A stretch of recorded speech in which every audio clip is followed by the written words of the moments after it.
অৰ্জুনে যুদ্ধ নকৰি বুলি ভগৱন্তৰ ওচৰত এনেকুৱা ইমান গভীৰ চিন্তা কৰি দেখুৱাইছে যে মই যদি এই কুৰুবংশৰ বিৰুদ্ধে অস্ত্ৰ তুলি লওঁ তেতিয়া এই প্ৰজাসকল নষ্ট হ'লে কি হ'ব পাছত স্ত্ৰীসকলৰ মাজত দুষ্টতা প্ৰকাশ পাব স্ত্ৰী দুষ্ট হ'লে বৰ্ণসংকৰ সন্তান জন্ম হ'ব আৰু বৰ্ণসংকৰ সন্তান জন্ম হ'লে বোলে সমাজখন বিপথে যাব তেতিয়া ভগৱন্তই এটা বৰ সুন্দৰ কথা কৈছিল যে তুমি কথাখিনি জ্ঞানীৰ দৰে কৈছা কাৰণ জ্ঞানী মানুহে ইমানখিনি কথা চিন্তা কৰে কিন্তু তুমি জ্ঞানী নহয় এতিয়া এইটো বৰ ডাঙৰ কথা যে জ্ঞানীৰ দৰে কথা ক'লে জ্ঞানী নহয় তেতিয়াহ'লে জ্ঞানী বুলি ক'বলৈ হ'লে তেওঁৰ প্ৰকৃত লক্ষণটো কি ভগৱন্ত কৃষ্ণই কৈছে দুখেষু দিগ্নম মনঃ সুখেষু বিগত স্পৃহ বিতৰাগ ভয় ক্ৰোধ স্থিত ধীৰ মুনিৰুচ্যতে যে অৰ্জুন তুমি জ্ঞানীৰ দৰে কথা কৈছা কিন্তু তুমি তোমাৰ জৰিয়তে জ্ঞানীৰ লক্ষণ প্ৰকাশ পোৱা নাই জ্ঞানীৰ লক্ষণ কি তেওঁ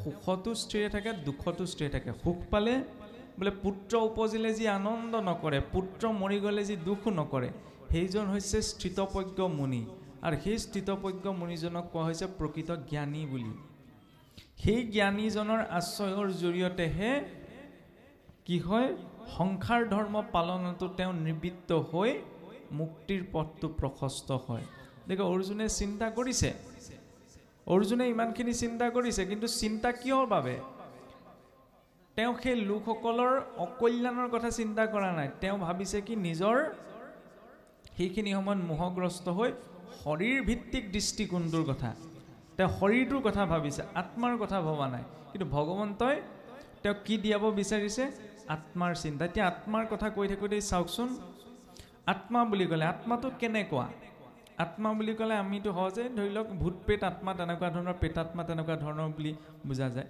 এতিয়া গীতা শাস্ত্ৰ কৈছে যে আত্মাৰ আকাৰটো বালাগ্ৰ শতভাগস্য শতধা কল্পতস্য যে মানুহৰ চুলি এডাল ছিঙিলে তাৰ অগ্ৰভাগৰ অৰ্থাৎ আগটোৰ 1000 ভাগৰ এভাগৰ সমান বোলে আত্মা এতিয়া শুনি পেলাই অদ্ভুত লাগে যে মানুহৰ চুলিৰ আগ টুকুৰাৰ 1000 ভাগৰ এভাগৰ সমান যদি আত্মা হয় সেই আত্মা ইমান ডাঙৰ মানুহৰ শৰীৰটো কেনেকৈ চলাই আছে এতিয়া সেই কথাটো আজি আধুনিক বিজ্ঞানৰ নেনো টেকন'লজিয়ে প্ৰমাণ কৰি দেখুৱালে যে যেতিয়া আমি আমাৰ ছালতো কিছুমান বেক্টেৰিয়া অণুজীৱ থাকে নহয়নে যিবিলাক সূক্ষ্ম জীৱ আমি খালী চকুৰে দেখা নাপাওঁ সেইবিলাক কাৰ জৰিয়তে চাই এই অণুবীক্ষণ যন্ত্ৰ মাইক্ৰস্কোপৰ জৰিয়তে কিন্তু সেই বেক্টেৰিয়া অণুজীৱতকৈ সূক্ষ্ম কিছুমান পদাৰ্থ আছে যি পদাৰ্থ একেবাৰে আণুবীক্ষণিক স্তৰত কিছুমান যন্ত্ৰ নিৰ্মাণ কৰা হয়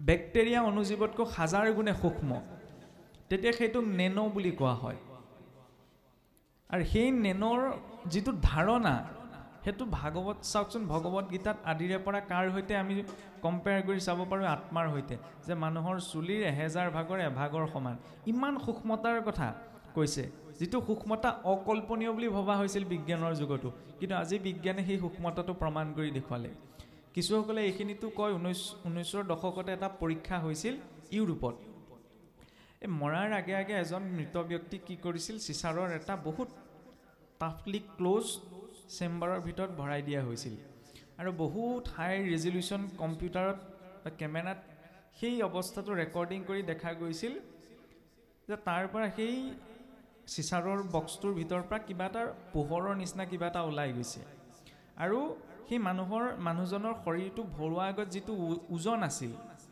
যেতিয়া মানুহজন মৃত বুলি কোৱা হ'ল মৃতৰ পাছত তেওঁৰ শৰীৰৰ 32 গ্ৰাম ওজন কমি গৈছিল তেতিয়া বিজ্ঞানীসকলে ক'লে কি এই ভাৰতীয় দৰ্শনত যি আত্মাৰ কথা কোৱা হৈছে সেই আত্মাৰ ওজন হৈছে 32 গ্ৰাম আৰু এইটোকে কিছুসকলে প্ৰকাশ কৰিলে কি বুলি আত্মা থকাৰ প্ৰমাণ বুলি কিন্তু এইটো আত্মা থকাৰ প্ৰমাণ নহয় কিয় নহয় কাৰণ গীতা শাস্ত্ৰই কৈছে কি যে আত্মাক ভৌতিকতাৰ দৃষ্টিৰে ধৰা পেলাব নোৱাৰিয়ে কোনো গুণ দুখৰ স্পৰ্শত আত্মা নাহে তেতিয়াহ'লে আত্মাৰ ওজন থকা কেনেকৈ সম্ভৱ তাত যিটো ওজন জোখা হৈছিল সেইটো হৈছে সূক্ষ্ম শৰীৰটো যিটো বিজ্ঞানে পৰৱৰ্তী সময়ত সাবটেল বডি বুলি ক'লে কাৰণ এইটো হৈছে স্থূল শৰীৰটো এই স্থূল শৰীৰটোৰ ভিতৰত এটা আছে কৰ্মৰ শৰীৰ সেই শৰীৰটোক কোৱা হয় সূক্ষ্ম শৰীৰ সেই সূক্ষ্ম শৰীৰটোৰ ভিতৰত আছে নিৰ্লিপ্ত ৰূপত আত্মা আৰু সেই আত্মাই যেতিয়া নিজৰ স্বৰূপটো পাহৰি নিজকে শৰীৰ বুলি ভাবিবলৈ ধৰে তেতিয়া তাক কোৱা হয় জীৱাত্মা। আৰু সেই সূক্ষ্ম শৰীৰটোৰ ওপৰত যিটো কৰ্মৰ আৱৰণ নিৰ্মাণ হয় তাৰ বাবে সেই জীৱটোৱে সহজতে মুক্তিৰ পথটো পাব নোৱাৰে বা মুক্তি এই শৰীৰৰ বদ্ধতাটোক এৰাই যাব নোৱাৰে। যি কথা সাংখ্য যুগত ভগৱন্ত কৃষ্ণ অৰ্জুনক বুজাইছে যে তুমি জনমটো পাইছা যে এনেধৰণৰ কৰ্ম কৰিও এই জীৱক মুক্তি দিয়াৰ বাবে, গতিকে মই অনুমোদন জনাইছোঁ, গতিকে মোৰ অনুমোদনত তুমি হাতত অস্ত্ৰ তুলি লৈ সেয়া ধৰ্মহে আচৰণ হ'ব। প্ৰথম কথা চাওক, তুমি অধৰ্মীক বধা নাই, তুমি অধৰ্মীসকলকে বধিছা, কোনো ধাৰ্মিক লোকক বধ কৰা নাই, কাৰণ তেওঁলোকে পাঠে কৈ গৈছে নহয় তেওঁলোক আততায়ী, গতিকে আততায়ীক বধিলে দুখ নাই। আৰু দ্বিতীয়তে তেওঁলোকক তুমি বধ নকৰা, তেওঁলোকৰ মৃত্যুটো মোৰ চকু পৰাৰ লগে লগে হৈ গৈছিল, তুমি মাত্ৰ মাধ্যমটোহে। গতিকে সংসাৰত আমি যি যি কাম কৰিছোঁ আমি ভাবোঁ কি আমি কৰিছোঁ, আমি একো কৰা নাই, আমি মাত্ৰ মাধ্যমহে।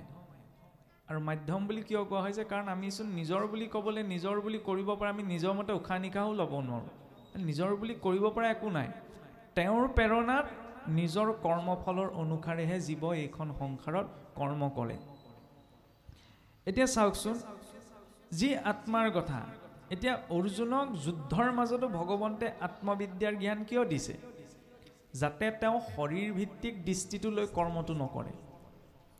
যেনেকৈ এতিয়া চাওকচোন, সংসাৰখনত যেতিয়া কিবা এটা কাম কৰোঁ শৰীৰটোক দৃষ্টি ৰাখি যেতিয়া আমি কিবা এটা কৰ্ম কৰিম তেতিয়াহ'লে শৰীৰটোৰ বাধ্যবাধকতা লিমিটেশ্যনবিলাকে আমাক এটা নিৰ্দিষ্ট সীমাত ৰাখে।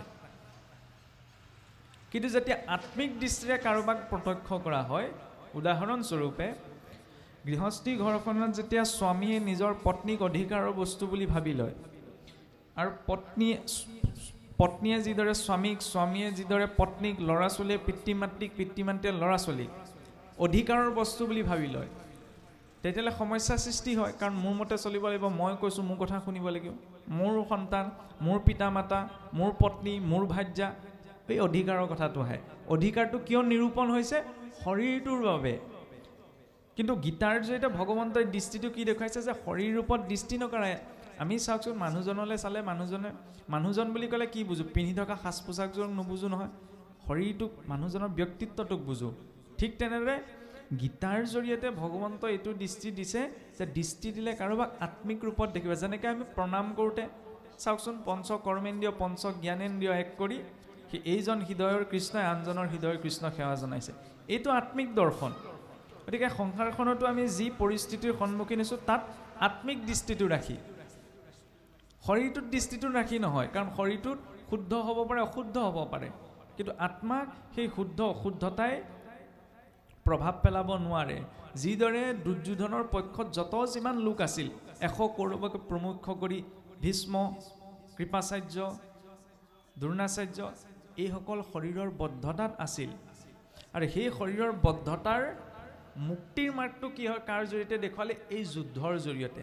সেই দৰ্শনৰ বাবে সংসাৰে যিটো ক্ৰিয়াক এটা অশুভ কৰ্ম বুলি ভাবে, সেই অশুভ কৰ্মটো ধৰ্মক্ষেত্ৰলৈ ৰূপান্তৰ হৈছে। কিয়? কাৰণ তাত ধ্বংসৰ অভিমুখেৰে বাৰে প্ৰতি এই কথাটো আহিছে যে মুক্তিৰ অৰ্থে কৰ্ম হৈছে, সেয়া ধ্বংসযজ্ঞ নহয়, সেয়া মুক্তিৰ যজ্ঞ। আৰু লৌকিক দৃষ্টিটো সেই দুৰ্যোধনৰ দৰে বেয়া বেয়া প্ৰবৃত্তিত থকা গুণযুক্ত সেই ব্যক্তিসকলক বধ কৰি পেলাই ধৰ্মক স্থাপন কৰা হৈছে। আমি কওঁনে, বস্তা এটাত বোলে এটা গেলা আলু থাকিলে গোটেই বস্তাটো বেয়া হৈ যায়। গতিকে এই বিৰাট জম্বুদ্বীপত আজিহে ভাৰতবৰ্ষ বুলি ক'লে ভৌগোলিক সীমাটো আপুনি মই দেখা মানচিত্ৰখন হৈছে। আজিৰ পৰা 1000 বছৰ আগতে ভাৰতবৰ্ষ বুলিলে সৌ ইজিপ্তৰ পৰা ম্যানমাৰলৈকে ব্যাপ্ত এক ভূখণ্ড আছিল। নহ'লেনো আজিও চাওকচোন, নেদাৰলেণ্ডত ৰামৰ নামত পইচা প্ৰচলন, ইণ্ডোনেছিয়াত আজিও ৰামায়ণ প্ৰচাৰ কৰে, আটাইতকৈ মুছলিম বেছি থকা দেশ বুলি সেইখনেই। থাইলেণ্ডৰ ৰজাৰ যিটো ৰাজকাৰেং, তাৰ চাৰিওফালে গৰুদ্ৰৰ মূৰ্তি আছে, বোলে কি তেওঁলোকে এতিয়াও নিজকে হিন্দু বুলি ভাবে। ইজিপ্তত গুহাচিত্ৰত ৰাম লক্ষ্মণৰ গুহাচিত্ৰ আৱিষ্কাৰ হৈছিল। তাৰ পৰা কি দেখিছে, জাপানত বৈজয়ন্তী বুলি সৰস্বতী দেৱীক পূজা কৰা হয়। আৰু চীন, আমি ভাবি থাকোঁ কি চীন হৈছে প্ৰথম বিশ্বৰ দেশ, নহয়নে? কিন্তু সেই চীনৰ ইতিহাসটোত ভাৰতবৰ্ষৰ বৰ্ণনা, হিউৱেনচাঙৰ কথাটো আমি সকলোৱে জানো, কথা প্ৰসংগত অকণমান দূৰলৈ গৈছোঁ। আৰু সেই চীনৰ ইতিহাসটোত ভাৰতবৰ্ষক জ্ঞানৰ ভাণ্ডাৰ বুলি উল্লেখ আছে। কাৰণ ভাৰতবৰ্ষ বুলিলে কি বুজা যায়? কেৱল এই ভৌগোলিক সীমা থকা এটা ভূখণ্ড নহয়। ভায় ৰতাং ইতি ভাৰত, যি স্থানৰ লোকসকল সদায় জ্ঞানৰ পোহৰ প্ৰাপ্ত কৰিবলৈ ৰত হৈ আছে, সেইখন ভূমিক কোৱা হৈছে ভাৰত বুলি। আৰু ভাৰতবৰ্ষতে ভগৱন্তৰ গোটেই অৱতাৰবিলাক কেলে হৈছে, বাকী জেগাত কেলে হোৱা নাই? কাৰণ ভাৰতবৰ্ষ হৈছে বিশ্বৰ হৃদয় স্বৰূপ। চাওকচোন, উত্তৰ প্ৰদেশত যি মহাকাল মন্দিৰ আছে উজ্জয়িনত, সেই উজ্জয়িনৰ মহাকাল মন্দিৰৰ ওপৰেদি দ্ৰাঘিমা ৰেখাও পাৰ হৈ গৈছে, অক্ষাংশ ৰেখাও পাৰ হৈ গৈছে। তাৰ জৰিয়তে সময়ৰ গণনা হয়। পৃথিৱীৰ নাভি বুলি কোৱা হয় উজ্জয়িনক। সেইবাবে ভাৰতবৰ্ষক বিশ্বৰ হৃদয় বুলি কোৱা হয় এই ভূখণ্ডটোক। আৰু চাওকচোন, ঈশ্বৰ য'ত বুদ্ধি আছে ঈশ্বৰে তাত ক্ৰিয়া নকৰে, য'ত অন্তৰ আছে ঈশ্বৰে তাতহে ক্ৰিয়া কৰে। ইয়াত সেইসকল সন্ত মহন্ত শ্ৰেষ্ঠ ঋষি মহৰ্ষি মহাপুৰুষসকলে তেওঁলোকৰ তপ সাধনাৰে এই ভূমিখন আজিও উজ্জীৱিত কৰি ৰাখিছে। সেইকাৰণে অৰ্জুনকো সম্বোধন কি কৰোঁতে কি কৈছে? ভাৰতবৰ্ষ বুলি কৈছে। ভাৰতবৰ্ষ ভূখণ্ডৰ নামহে। তাৰ জৰিয়তে এই ভাৰতবাসী প্ৰতিজন লোককে, আজিৰ ভৌগোলিক সীমাটোত থকা লোকসকলেই নহয়, এই সমগ্ৰ বিশ্বত ব্যাপ্ত প্ৰতিজন লোকৰ প্ৰতি সেই সম্বোধন হৈছে। কেৱল মাধ্যম হৈছে তাৰ বাবে অৰ্জুন। আৰু সেই সাংখ্য যুগৰ কথাৰে আত্মতত্ত্বৰ বিদ্যাৰে সাংখ্য যুগৰ মূল উপদেশ। সাংখ্য মানে কি? যিদৰে আমি সাংখ্য দুই প্ৰকাৰৰ আছে। এক প্ৰকাৰৰ সাংখ্য হৈছে নাস্তিক কপিলৰ দৰ্শন। নাস্তিক কপিল মুনিৰ সাংখ্য দৰ্শন হৈছে যি ঈশ্বৰৰ অস্তিত্ব স্বীকাৰ নকৰে। আনহাতে ভাগৱত অনুমোদিত বা আমাৰ শাস্ত্ৰীয় অনুমোদিত সাংখ্য হৈছে ভগৱন্তৰ অৱতাৰ স্বৰূপ কপিলৰ অনুমোদিত সাংখ্য, আত্মতত্ত্বৰ জ্ঞান। কাৰণ বেদান্তত বা বৈদিক দৰ্শনত প্ৰতিটো বস্তু অংক হিচাপত চোৱা হয়। ভক্তি অংক, ধৰ্ম অংক। অংক মানে সংখ্যা নহয়, অংক মানে এটা তত্ত্ব। সেইবাবে আত্মতত্ত্বকো কি কৈছে? সংখ্যাৰ লগত তুলনা কৰি সাংখ্য তত্ত্ব কোৱা হৈছে। যদিও সাংখ্য শব্দটোৰ অৰ্থ বিভিন্নজনে বিভিন্ন ৰূপত আগবঢ়াইছে, কিন্তু মূলতঃ সাংখ্য তত্ত্বটোৰ তাৎপৰ্য হৈছে কি? আত্মতত্ত্ব, নিজৰ স্বৰূপক চিনি পোৱা। নিজৰ স্বৰূপটো চিনি পাই যেতিয়া আমি সংসাৰ কৰ্মত প্ৰবৃত্ত হ'ম, তেতিয়া আমি শৰীৰকেন্দ্ৰিক দৃষ্টি এটালৈ আগ নাবাঢ়োঁ। তেতিয়া নিজৰ আত্মকেন্দ্ৰিক দৃষ্টিটো যে মই কোন হয়, ঈশ্বৰৰ অংশস্বৰূপ আত্মা, এই চিন্তাটোত যেতিয়া তেওঁ আগবাঢ়িব, তেতিয়া অধিকাৰ দেখুৱাই তেওঁ কাম কৰিব নোৱাৰে। অৰ্জুনক ক'লে ন, তুমি দায়িত্ব বুজি পাল এই কৰ্ম কৰা, ইয়াৰ পৰা লাভ হ'ব, হানি হ'ব, পাপ হ'ব, পুণ্য হ'ব, তুমি এইটোত দৃষ্টি নিদিবা। কাৰণ সেইটোত তোমাৰ অধিকাৰ নাই। তোমাৰ অধিকাৰ হৈছে তোমাৰ দায়িত্বটো পালন কৰা। গতিকে তুমি দায়িত্বটো পালন কৰা, ৰিজাল্টটো দিয়াৰ দায়িত্ব হৈছে মোৰ। সেই সৰলতাটো মনুষ্য জীৱনত লাগে। যে কিবা এটা কৰিছোঁ, তাৰ পৰা কি ফল পাম, যদিও আমি ফলটোৰ কথাই প্ৰথমতে ভাবোঁ, নহয়নে? আৰু কৈ থাকিলেচোন ল'ৰা ছোৱালী স্কুল কলেজৰ অহাৰ পিছত কিমান পাৰ্চেণ্ট পাবি, সেইটো আমিয়েতো সোধোঁ। তাৰ পৰা কি কোৱা হৈছে? পথাৰত যদি বোলে আজি ধানকেইটা সিঁচি থৈ অহা হৈছে, সিঁচি থৈ আহিয়ে যদি মই ঘৰত বহি হিচাপটো উলিয়াই পেলাওঁ, তেতিয়া সেইটো হিচাপৰ কিবা মূল্য আছে জানো? নাই। ঠিক তেনে আমাৰ কৰ্মত অধিকাৰ আছে। সেই কৰ্মটো ঈশ্বৰ প্ৰদত্ত দায়িত্ব বুলি ধৰ্মত থাকি আচৰণ কৰা। ফলটোতো আমি যেতিয়া কৈছোঁ মানুহে বেয়া কাম কৰিলে বেয়া ফল পায়, ইমান কনফিডেঞ্চত যেতিয়া এইষাৰ কথা কৈছোঁ, তেতিয়া ভাল কাম কৰিলে ভাল ফল পোৱাটো অতি নিশ্চিত। তাৰ বাবে আশা কৰাৰ প্ৰয়োজন নাই। তেওঁৰ দৃষ্টিত সকলো আছে নহয়। অৰ্জুনকোতো সেইটো দৃষ্টিয়ে দিছে। তোমাৰ সন্মুখত আজি যুদ্ধ উপস্থিত হৈছেহি, তুমি এজন ক্ষত্ৰিয়, ক্ষত্ৰিয়ৰ দায়িত্ব যুদ্ধ কৰা। গতিকে পাপ হয়, পুণ্য হয়, লাভ হয়, লোকচান হয়, এইটো চিন্তা বাদ দিয়া, তুমি নিজৰ দায়িত্ব পালন কৰা। এইটো বৰ ডাঙৰ দৰ্শন। ঈশ্বৰে ভক্তি মাৰ্গত চাওকচোন দায়িত্বৰ পৰা বিমুখিতাটো আমাক দেখুওৱা নাই।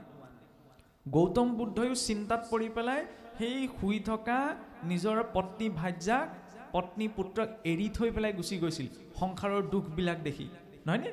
সেই দৰ্শনটো কিন্তু ভগৱন্ত কৃষ্ণই দেখুওৱা নাই। ভগৱন্ত কৃষ্ণ সংসাৰক এৰি যোৱাৰ কথা কোৱা নাই। সংসাৰতে যি দায়িত্ব, যি কৰ্মত আছে তাতে থাকি পেলাই ঈশ্বৰ ভক্তি কৰাৰ কথা দেখুৱাইছে।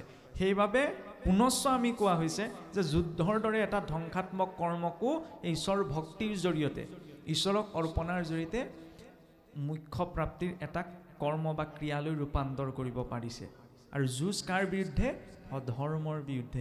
সেইবাবে সেই স্থানে ধৰ্মক্ষেত্ৰৰ সংজ্ঞা পাইছে। কথা প্ৰসংগলৈ আহিব বিচৰা হৈছে, যেতিয়া অৰ্জুনে তেনেদৰে বিষাদ প্ৰকাশ কৰাৰ পাছত ভগৱন্ত কৃষ্ণই আত্মতত্ত্বৰ জ্ঞান সাংখ্য যোগক প্ৰদান কৰি বুজালে যে অৰ্জুন, তুমি বিনাশী শৰীৰটোৰ নিমিত্তে সুখ আৰু দুখৰ কথা নাভাবিবা, তুমি আত্মচিন্তন কৰি নিজৰ দায়িত্বত অগ্ৰসৰ হোৱা। তেতিয়া অৰ্জুনে সুধিছে যে প্ৰভু, মনুষ্যৰ বাস্তৱিক বুলিলে যদি বাস্তৱিকত্ব যদি আত্মাই হয়, যে শৰীৰটো যদি বিনাশী, তেতিয়াহ'লে সমস্ত মনুষ্যতে যেতিয়া তোমাৰ অংশস্বৰূপ সেই একে জীৱাত্মাই ব্যাপ্ত হৈ আছে, তেতিয়াহ'লে প্ৰত্যেকজন জীৱই জীৱনত পোৱা নোপোৱাবিলাক বেলেগ বেলেগ কিয় হয়, আৰু সেই জীৱ কিয় কৰ্মৰ প্ৰভাৱত বদ্ধ হ'বলগীয়া হয়? যদি আত্মাক কোনো গুণ দেখে স্পৰ্শ নকৰে, আত্মা যদি তোমাৰ চৈতন্য চিদাংশ, তেতিয়াহ'লে সেই আত্মাবিলাকৰ গতিবিলাক বেলেগ বেলেগ কিয় হয়? এই প্ৰশ্নৰ উত্তৰ এতিয়া ভগৱন্ত কৃষ্ণই অৰ্জুনক প্ৰদান কৰিছে কৰ্মযোগত। সাংখ্য যুগৰ পাছতে আহিছে সেইবাবে কৰ্মযোগ। মনুষ্য জীৱনত আমি প্ৰথমতে কিবা এটা কাম কৰাৰ আগমুহূৰ্তত প্ৰথমতে সেই কামটো সম্পাদন কৰা ব্যক্তিজনৰ প্ৰকৃত অস্তিত্ব আৰু স্থিতি কি, সেইটো জনাটো প্ৰয়োজন। যে মই কিবা এটা কাম কৰিবলৈ আগবাঢ়িছোঁ হয়, কিন্তু মই কোন, মই নিজক চিনিব লাগিব, নহয়নে? যেনেদৰে স্কুলখনলৈ যোৱাৰ আগত ছাত্ৰজনে নিজকে এজন ছাত্ৰ হিচাপত নিজকে চিনিব লাগিব, বা নিজকে এজন ছাত্ৰৰ ৰূপত গৈহে সেই বিদ্যালয়ত প্ৰকাশ কৰা জ্ঞান বা শিক্ষাক তেওঁ লাভ কৰিব পাৰিব। সেই অনুৰূপতে আধ্যাত্মিক প্ৰক্ৰিয়াটোত পোনপ্ৰথমতে নিজৰ প্ৰতি ধাৰণা যে মই কোন হয়, শৰীৰ নহয়, ঈশ্বৰৰ চিদাংশস্বৰূপ আত্মা। ঈশ্বৰৰ চিদাংশস্বৰূপ আত্মা যদি সকলোৱে পোৱা নোপোৱাবিলাক কৰ্মফলবিলাক কিয় ভিন্ন ভিন্ন হয়? কাৰণ যেতিয়া আত্মাই নিজৰ স্বৰূপটো পাহৰি শৰীৰত বদ্ধ হৈ নিজকে শৰীৰ বুলি ভাবে, তেতিয়া এই শৰীৰটোৰ সৈতে জড়িত যিখিনি কৰ্ম, সেই কৰ্মই জীৱক কি কৰে? এখন এৰাব নোৱাৰা জালৰ মাজত গুঠি পেলায়। এতিয়া সেই কৰ্মৰ তিনি প্ৰকাৰৰ ফল আছে, প্ৰাৰব্ধ, সঞ্চিত আৰু অনাৰব্ধ। এই তিনিও প্ৰকাৰৰ কৰ্মৰ আশ্ৰয়তে আমি সকলো মনুষ্য বেলেগ বেলেগ কৰ্মফলত প্ৰবৃত্ত হৈ থাকোঁ। কিদৰে? প্ৰাৰব্ধ কৰ্ম কোনখিনি? কাৰণ আপোনাৰ মোৰ এইটোৱেই জনম নহয় নহয়, প্ৰথম জনম। ইয়াৰ আগতে আমি বহু জনম লাভ কৰি আহিছোঁ, নহয়নে? যেনেকৈ 84 লক্ষ যোনি, 84 লক্ষ যোনি পাৰ কৰি আহি আহিহে জীৱই মানুহ হ'বলৈ পায়হি, নহয়নে? 20 লাখ বাৰ গছ গছনি শৰীৰত, 9 লাখ বাৰ জলজ শৰীৰত, পুনৰ 9 লাখ বাৰৰ বাবে উভচৰ শৰীৰ, পুনৰ 10 লাখ বাৰৰ বাবে পক্ষী চৰাই চিৰিকটি শৰীৰত, 30 লক্ষঞ্চ পশুনঞ্চ 30 লাখ বাৰৰ বাবে বিভিন্ন জীৱ জন্তুৰ শৰীৰত, 40 লক্ষঞ্চ বানৰা, 4 লাখ বাৰৰ বাবে নাগ গন্ধৰ্ব কিন্নৰ এইবিলাক শৰীৰ ভ্ৰমণ কৰাৰ পাছত তো মনুষ্যতাং বেপা, তাৰপিছত মানুহ হৈছোঁ। তেতিয়াহ'লে কিমান জনমৰ ৰেকৰ্ড জমা আছে এই জীৱৰ শৰীৰটোৰ ওপৰত? আমি পূৰ্বৰ জনমত যিখিনি আচৰণ কৰিলোঁ সেইখিনি কি কোৱা হৈছে? প্ৰাৰব্ধ। পূৰ্বতে আমি আচৰণ কৰিলোঁ যিখিনি কৰ্ম। এতিয়া চাওকচোন, আমি যেনেকৈ পুলিটো ৰুইছোঁ, যেতিয়া পুলিটো আছে যেতিয়ালৈকে পুলিটোক পালিয়ে পোখালি উঘালি দিয়া নাযায়, তেতিয়ালৈকে ক্ৰমাৎ তাৰ ডাল পাত ফল মূল এইবিলাক বাঢ়ি গৈ থাকে, নহয়নে? ঠিক তেনে কৰ্ম আমি পূৰ্বতে যিখিনি আচৰণ কৰিছিলোঁ সেইখিনি সেই ৰূপতেই থকা নাই। যিদৰে গাঁত এটা খান্দি থৈ দিলে ক্ৰমাৎ সি বহল হৈ হৈ গৈ থাকে, ঠিক তেনে কৰ্ম এটা কৰা হৈছিল পূৰ্বতে, কিন্তু কৰ্ম ক্ৰমাৎ বাঢ়ি বাঢ়ি তাৰ পৰা কি সৃষ্টি হয়? প্ৰাৰব্ধ, পূৰ্বতে কৰি অহা কৰ্ম। আৰু পূৰ্বতে আমি যিখিনি কৰ্ম কৰিলোঁ সেয়া হৈছে প্ৰাৰব্ধ, আৰু যিখিনি কৰ্ম কৰি পেলাই তাৰ ফলটো ভোগ কৰিবলৈ থাকি গ'ল সেইখিনিক কোৱা হয় সঞ্চিত কৰ্ম। আৰু সেই সঞ্চিত কৰ্মৰ আধাৰতে বৰ্তমান আপুনি মই যিটো জীৱন যাপন কৰি আছোঁ, এইটো জীৱনত আপুনি মই সুখ দুখ ভাল বেয়া এইখিনিৰ সন্মুখীন হওঁ। আমি কওঁ নে, এই মই কাৰো অন্যায় কৰা নাই, কাৰো অধৰ্ম কৰা নাই, তথাপি মই দুখ কেলে পাইছোঁ? সেয়া এই জনমৰ প্ৰভাৱ নহয়, পূৰ্ব জনমৰ সঞ্চিতৰ সেয়া ফল। কাৰণ সঞ্চিত কৰ্মৰ ফলৰ পৰা যে কোনো হাত সাৰিব নোৱাৰে, সেয়া স্বয়ংচোন ভগৱন্তই লীলা কৰি দেখুৱাইছিল। যেতিয়া ৰামচন্দ্ৰ ৰূপত অৱতাৰ গ্ৰহণ কৰোঁতে তেওঁ বালিক বধিছিল, পুত্ৰ অংগদক কথা দিছিল নে অহা জনমত, অহা অৱতাৰত তোমাৰ জৰিয়তে মই বৈকুণ্ঠী হ'ম। সেইবাবে সেইটো অংগদেই বোলে ব্যাধ হৈ জন্ম গ্ৰহণ কৰিছিলহি। সেয়া কি? ঈশ্বৰেও লীলা কৰি দেখুৱাইছে যে সঞ্চিত আৰু প্ৰাৰব্ধ কৰ্মই কেনেদৰে জীৱৰ পাছ নেৰে। বহু জনমত কৰ্ম কৰিলোঁ, সেইখিনি প্ৰাৰব্ধ, যিখিনি ফল নোভোগাকৈ থাকি গ'ল সেইখিনি সঞ্চিত। সেই সঞ্চিতৰ আধাৰত যেনেকৈ আমি বেংকত পইচা জমা কৰি থওঁ নহয়নে, বিপদৰ সময়ত তাৰ পৰা উলিয়াই আনো, ঠিক না আমি যিখিনি কৰ্ম জমা কৰি আছিলোঁ, এইটো কৰ্মৰ শৰীৰ, এই কৰ্ম শৰীৰটোৰ ওপৰত সেই কৰ্মখিনি চাপ আছে, আৰু তাৰ আধাৰতে বৰ্তমান জীৱনটোত সুখ দুখ ভাল বেয়া এইখিনিৰ সন্মুখীন হয়, সেই সঞ্চিত কৰ্মখিনি আছে। গতিকে প্ৰাৰব্ধ মানে পূৰ্বতে কৰা, আৰু যিখিনি ফল নোভোগাকৈ থাকি গ'ল সেইখিনি হৈছে সঞ্চিত, যিখিনিক আমি এইটো জনমত ভুগি আছোঁ, আৰু এইটো জনমত যিখিনি কৰিছোঁ সেইখিনি আমি ভৱিষ্যতে পাম, সেইটো হৈছে অনাৰব্ধ। এই তিনিওটাৰ মাজত থাকে। আৰু কোনো জীৱই সংসাৰত কৰ্ম নকৰাকৈ থাকিব নোৱাৰে, নহয়নে? কাৰণ এনেও যদি ব্যক্তি এজনে কৰ্ম বুলি ক'লে কি বুজা যায়, সেইখিনিতো প্ৰশ্ন এটা আহে নহয়। কৰ্ম কৰ্ম কৈ থকা হৈছে যে কৰ্মৰ প্ৰাৰব্ধৰ ফল থাকে, অনাৰব্ধৰ ফল আছে, সঞ্চিত ফল আছে। এতিয়া কৰ্ম মানেনো কি? আমি কি কৰোঁ, কি ভাবোঁ যে যিকোনো শৰীৰ বাক্য মন এই তিনিওটা বস্তুৰে আচৰণ কৰা যিকোনো কাৰ্যই হৈছে কৰ্ম। যে শৰীৰৰ মনসমে বাক্যে যি আচৰে তাকেহে বোলয় কৰ্ম জানিবা নিশ্চয়ে। কৰ্ম কেৱল হাতে কামে কৰাটোৱেই নহয়, মুখেৰে আমি কি কৈছোঁ, মনেৰে কি চিন্তা কৰিছোঁ, কি ভাবিছোঁ, সেইটোও কৰ্ম। চাওকচোন, হাতে কামে মই ভাল কাম কৰিছোঁ, গতিকে তাৰ পৰা ভাল ফল পাম। মুখেৰে মই ভাল কথা কৈছোঁ, ভাল ফল পাম। মনেৰে যদি মই কিবা এটা বেয়া চিন্তা কৰিছোঁ, তেতিয়া সেইটোও মই ভুগিব লগা হ'ল। কাৰণ প্ৰাৰব্ধ, অনাৰব্ধ, সঞ্চিত এই তিনিওটা কৰ্মফল এই তিনিওটা বস্তুৰে আচৰণ কৰাৰ জৰিয়তে নিৰ্মাণ হয়। সেইবাবে গুৰুসকলে কি বুলি কয়, কায় মনোবাক্যে, যে কেৱল মনেৰে কৰিলেই নহ'ব, শৰীৰটোও লাগিব, তাত বাক্যও লাগিব, মনটোও লাগিব। এতিয়া মনটোৰ আকৌ বিশেষত্ব কি? প্ৰথম কথা হ'ল শৰীৰেতো মুক্তি নাপায়, শৰীৰটোতো নষ্ট হৈ যায়, নহয়নে? পঞ্চভূতত বিলীন হৈ যায়। আত্মাৰো মুক্তি সম্ভৱ নহয়, কাৰণ আত্মা স্বভাৱতেই মুক্ত। কাৰ মুক্তিৰ কথা কোৱা হৈছে? মনটোৰ। যে কিমানে হয় মনুষ্যানাম বন্ধনাৎ কাৰণ মোক্ষয়ো বন্ধন তু বিষয়াসক্তম মুক্তম নিৰ্বিষয়ম মনঃ। যে মনুষ্যৰ বন্ধন আৰু মুখ্যৰ কাৰণ কি? নিৰ্বিষয়ম মনয়, অৰ্থাৎ বিষয়ৰ পৰা নিৰাসক্তি হৈছে মুক্তি, আৰু বিষয়ৰ আসক্তি হৈছে জীৱৰ বাবে বন্ধন। আসক্তি আৰু নিৰাসক্তিৰ ভাৱটো ক'ত উৎপন্ন হয়? মনত। সেইবাবে মনটোক কোৱা হৈছে মন এইব মনুষ্যানাম বন্ধনাৎ কাৰণ মোক্ষয়ো। আমি কিবা এটা কাম কৰাৰ আগতে মনতহে চিন্তা কৰোঁ ন।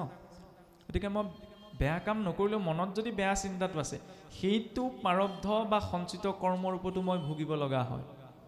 সেইকাৰণে মনটোক ইমান গুৰুত্ব দিয়া হৈছে, কাৰণ মনটোত যি চিন্তন হ'ব সেই অনুৰূপতে আমি গতি পাওঁ, সেই অনুৰূপতে আমাৰ ভাৱবিলাক মনলৈ আহে। এতিয়া সঞ্চিত, প্ৰাৰব্ধ আৰু কি কৰ্ম আছিল? সঞ্চিত, প্ৰাৰব্ধ আৰু অনাৰব্ধ, এই তিনিওটা কৰ্মফলৰ প্ৰভাৱত আমি আছোঁ। এতিয়া এই তিনিওটা কৰ্মফলৰ প্ৰভাৱত আমি তিনি প্ৰকাৰৰ কৰ্ম আচৰণ কৰোঁ: কৰ্ম, অকৰ্ম আৰু বিকৰ্ম। শাস্ত্ৰবিহিত যিবিলাক বিধি বিধান আছে সেইবিলাক আচৰণ কৰোঁতেই সিদ্ধ হয় কি? কৰ্ম। আৰু শাস্ত্ৰবিহিত আচৰণসমূহ যেতিয়া নিৰাসক্ত ভাৱত আচৰণ কৰা হয় তেতিয়া সেইটো হয় অকৰ্ম। আৰু শাস্ত্ৰবিহিত কাৰ্যকাম কলাপবিলাক জনাৰ পাছতো যদি তাক আচৰণ কৰা নাযায় তেতিয়া জীৱ বিকৰ্মৰ ভাগী হয়। তেতিয়াহ'লে উত্তম কৰ্ম কি? কৰ্ম, অকৰ্ম, বিকৰ্ম বুলি কওঁতে মানুহৰ মাজত বহুত ভুল ধাৰণাত সৃষ্টি হয়। এফালে মহাপুৰুষে লিখি থৈ গ'ল যে বেদে যাক বিহি আছে তাকে বোলে কৰ্ম, বেদে যিটো নিষেধ দিছে সেইটো অকৰ্ম। গীতাত ভগৱন্ত অকৰ্ম বুলি কাক কৈছে? যে শাস্ত্ৰবিহিত কৰ্ম ক্ৰিয়াকলাপেই হৈছে কৰ্ম। শাস্ত্ৰবিহিত কৰ্মবিলাক যদি নিৰাসক্ত ভাৱত কৰে তেতিয়া সেইটো অকৰ্ম। কিন্তু এইখিনিত অকণমান বিৰোধ উৎপন্ন হোৱা নিচিনা লাগে। বেদে যাক বিহি আছে তাকে বোলে কৰ্ম, বোলে বেদে যিখিনি বিধান কৰিছে সেয়াই কৰ্ম, সেইটো বুজা গৈছে। পাছৰ শাৰীতে কি কৈ দিলে? বেদে যিটো নিষেধ দিছে সেইটো অকৰ্ম, বোলে বেদে নিষেধ কৰাটোহে অকৰ্ম। গতিকে এইখিনি দৃষ্টিৰ সুকীয়া আছে। গীতাৰ দৃষ্টিৰ অকৰ্ম কি? যেতিয়া আমি নিজৰ দায়িত্ব কৰ্মটো শাস্ত্ৰৰ বিধি বিধান অনুসৰি তাত আসক্তি নথকাকৈ নিজৰ দায়িত্ব বুজি কৰোঁ। আমি পিয়াহ গুচাবলৈহে পানীকণ খাওঁ, কিন্তু পানীটোত আসক্তিটো নাই, নহয়নে? ঠিক তেনেদৰে সংসাৰৰ কৰ্মখিনি কৰোঁতেও সংসাৰৰ কৰ্ম সম্পাদন হ'বলৈহে বস্তুখিনি আমাক লাগে, তাৰ নিমিত্তেই জীৱনটো নহয়। সেইবাবেতো অৰ্জুনক কৈছে ন, যে অৰ্জুন ভাবি চোৱা, এই শৰীৰটোৰ বাবে তুমি যি ভয়ত আছা, আহাৰ ভয় নিদ্ৰা মৈথুনঞ্চ সামান্য মেতত পশুভিনৰা নাম, আহাৰ ভয় নিদ্ৰা মৈথুন এইবিলাকৰ ক্ষেত্ৰত অন্য জীৱ আৰু মানুহৰ মাজত একো পাৰ্থক্য নাই, কিন্তু মনুষ্যই একমাত্ৰ বিবেক বুদ্ধিৰে চিন্তা কৰি এই কৰ্মৰ বন্ধনৰ পৰা মুক্ত হ'ব পাৰে। তাৰ বাবে কি কৰিব লাগিব? আমি অকৰ্ম শাস্ত্ৰবিহিত কৰ্ম কৰিম, কিন্তু তাত যাতে আসক্তিটো নাথাকে। আসক্তি মানে কি? কিবা এটা পোৱাৰ ভাৱনা, বিনিময়ৰ ভাৱনা। যিদৰে পিতৃ মাতৃয়ে জানে ল'ৰা ছোৱালীক কি দিব লাগে কি দিব নালাগে, ঠিক তেনেদৰে ভগৱন্ত যেতিয়া আমি সমস্তৰে পিতৃ বুলি কৈছোঁ, তেওঁ জানে আমাক কি দিব লাগে কি দিব নালাগে। আমি বেলেগকৈ তেওঁক বিচৰাৰ প্ৰয়োজন নাই। এইটো আমি ক'ব পাৰোঁ যে প্ৰভু মোৰ এই বস্তুটো বা এই বিষয়টো প্ৰয়োজন হৈছে, তুমি যদি যোগ্য বুলি ভাবা তুমি মোক প্ৰদান কৰা। ভক্তজনে সেইকাৰণে সাধাৰণ কথা এটাত বিশ্বাস কৰি চলে, মনে ভবাটোৱে যদি জীৱনত পোৱা গৈছে তেতিয়া বোলে ঈশ্বৰৰ ইচ্ছা, নহ'লে ঈশ্বৰৰ কৃপা। কাৰণ মই মনে ভবাটোকে পাইছোঁ, ঈশ্বৰৰ কৃপাৰ কাৰণে পালোঁ। কিন্তু মনে ভাবি তকে যদি মই নাই পোৱা, তেতিয়াহ'লে সেইটো ঈশ্বৰৰ ইচ্ছা, সেই বুলি তেওঁ গ্ৰহণ কৰে। সেইকাৰণে জীৱনটোৰ প্ৰতি তেওঁ কোনো অভিযোগ নাথাকে। আৰু যদি জীৱনটোৰ প্ৰতি কোনো অভিযোগ নাথাকে, তেওঁ তেতিয়াহ'লে সকলো পৰিস্থিতি চিন্তামগ্ন নোহোৱাকৈ পাৰ কৰিব পাৰে। সেইটো হৈছে স্থিতপ্ৰজ্ঞৰ স্থান বা স্থিতপ্ৰজ্ঞৰ স্থিতি, যে সকলো পৰিস্থিতিতে তেওঁ স্থিৰ। অলপ আগত কৈ গ'ল না, পুত্ৰ উপজিলে আনন্দ নকৰে, পুত্ৰ মৰি গ'লে দুখ নকৰে। সেইটো হৈছে স্থিতপ্ৰজ্ঞতাৰ লক্ষণ। ইমান চৰম পৰ্যায়লৈকে ঈশ্বৰে আমাক দেখুৱাই দিছে। গতিকে আমি কাম কৰিছোঁ, হয়, সেই কাম কৰাৰ সময়ত তেতিয়াহ'লে আমি অকৰ্মৰ ভাৱনাৰে যে নিজৰ দায়িত্ব বুজি গৈছোঁ, কিন্তু তাত মোৰ আসক্তি নাই। আসক্তিযুক্ত যদি কৰ্ম আচৰণ কৰা হয়, তেতিয়াহ'লে সেয়া পুণ্য কৰ্ম হ'লেও আকৌ বন্ধন সৃষ্টি কৰে। কেনেদৰে? মই যেনিবা গোটেই জীৱনটো কোনো বেয়া কাম নকৰিলোঁ, চব পুণ্য কামেই কৰিলোঁ, দান দক্ষিণাৰ পৰা আৰম্ভ কৰি যত যিমানখিনি পুণ্য কৰ্ম আছে সকলো পুণ্য কৰ্ম কৰিলোঁ, কিন্তু পুণ্য কৰ্মখিনিও জীৱৰ বন্ধনৰ কাৰণ। কিয়? পুণ্য হোৱাৰ পিছত, পুণ্য লাভ কৰাৰ পিছত, পুণ্য ফলটো লাভ কৰাৰ পিছত আমি স্বৰ্গলৈ যাম, স্বৰ্গৰ পৰা আকৌ সেইখিনি ভোগ শেষ হ'লেতো ইয়ালৈকে খহিব লাগিব, নহয়নে? আৰু পুণ্য আচৰণ কৰিছোঁ যদিও পুণ্যও বন্ধনৰ কাৰণ বুলি এইকাৰণেই কোৱা হৈছে, কাৰণ পুণ্যৰ সৈতে ফলটো যুক্ত হৈ আছে। আৰু য'ত ফলটো যুক্ত হৈ আছে, সেই ফলটো ভুগিবলৈ হ'লে কৰ্মক্ষেত্ৰখন হৈছে এইখন পৃথিৱী। মই যদি আপোনাক কৈছোঁ যে আপোনাক মই 10 টকা এটা দিম, দিবলৈ পাহৰি থাকিলোঁ, জীৱনত সকলো পুণ্য কৰ্ম কৰিলোঁ, কিন্তু যদি পাহৰি থাকিলোঁ কথা দি পেলাই, সেই 10 টকাটো দিবলৈ হ'লেও আকৌ জীৱ এইখন সংসাৰলৈ উভতি আহিব লাগিব। গতিকে পুণ্য আচৰণ কৰাটোকেই শাস্ত্ৰীয় মাৰ্গত গুৰুত্ব এটা দিয়া হোৱা নাই, কাৰণ পুণ্যও বন্ধনৰ কাৰণ।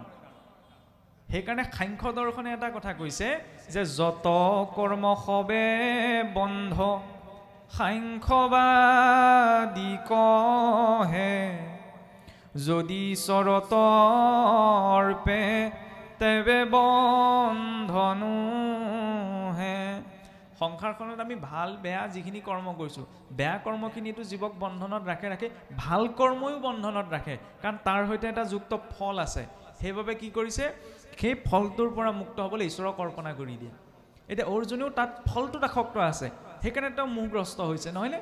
ভগৱন্তই কৈছে কি মোক অৰ্পণ কৰি দিয়া, তেতিয়া তোমাৰ তাৰ পৰা অশুভ ফল পালেও তুমি তাৰ পৰা মুক্ত হ'বা, শুভ ফল হ'লেও তুমি তাৰ পৰা মুক্ত হ'বা। এইটো হৈছে কৰ্মৰ সিদ্ধান্ত। এই কৰ্মৰ সিদ্ধান্তটো কৰ্মযুগত ঈশ্বৰে অৰ্জুনক বুজাই দিছে, কাৰণ প্ৰত্যেক জীৱই তিনিটাৰ ফলৰ প্ৰভাৱত থাকে, সঞ্চিত, প্ৰাৰব্ধ আৰু অনাৰব্ধ।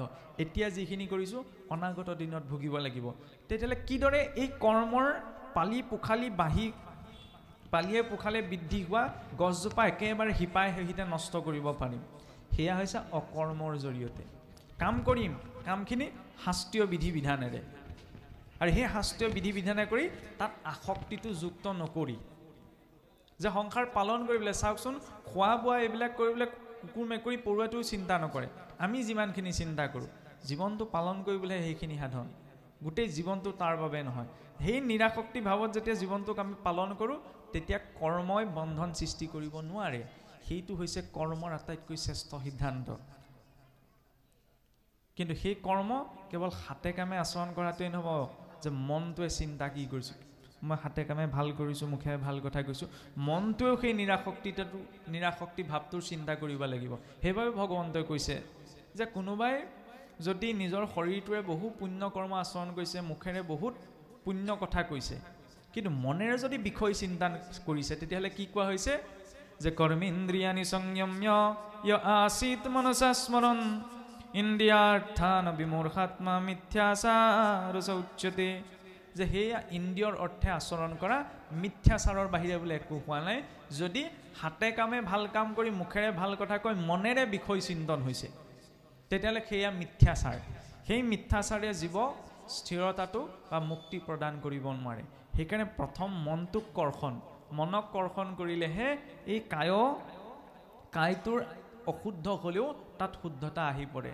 উদাহৰণস্বৰূপে কায়টো মানে শৰীৰটো নহয়নে পথাৰৰ বোকা মাটিৰে লেতেৰি পেতেৰি হৈ থকা ভিক্ষাৰীজনৰ শৰীৰটো লেতেৰা হ'ব পাৰে নহয়নে মুখেৰে কিবা এটা বেয়া শব্দ ওলাব পাৰে কিন্তু অৱশ্যে এইটো নহয় যে যিজন মানুহৰ অন্তৰখন ভাল তেওঁ মুখেৰে বেয়া কথা নোলায় সেইটো স্বাভাৱিক কথা কিন্তু শৰীৰটো যদি তেওঁ লেতেৰা হয় কিন্তু তেওঁ অন্তৰখন চফা হ'ব পাৰে আনহাতে মই দেখিবলৈ ধুনীয়া হৈ যদি মোৰ অন্তৰখন গেলা হয় অন্তৰখন বেয়া ভাৱনাৰে পূৰ্ণ তেতিয়াহ'লে কিন্তু মোৰ গতিটো প্ৰশস্ত নহয় সেই বাহ্যিকভাৱে লেতেৰা ব্যক্তিজনৰ গতিটোহে প্ৰশস্ত হ'ব কাৰণ তেওঁ বাহ্যিকটোহে লেতেৰা অন্তৰখন সুন্দৰ কিন্তু মই বাহ্যিকটো সুন্দৰ কৰি যদি অন্তৰখন সুন্দৰ কৰিব নোৱাৰোঁ তেতিয়া আৰু পুণ্য আচৰণ কৰিলেও কিন্তু সেই কৰ্মই জীৱক মুক্তি প্ৰদান কৰিব নোৱাৰে গতিকে শাস্ত্ৰবিহিত অনুসাৰে নিৰাসক্ত ভাৱত ঈশ্বৰত অৰ্পণা কৰি কৰ্ম কৰা তেতিয়া সেই কৰ্মই জীৱক বোলে বন্ধন সৃষ্টি কৰিব নোৱাৰে সেই কথা কৰ্মযোগত ঈশ্বৰে স্পষ্টকৈ বুজাই দিলে কিমতে ভকতি কৰিব তোমাত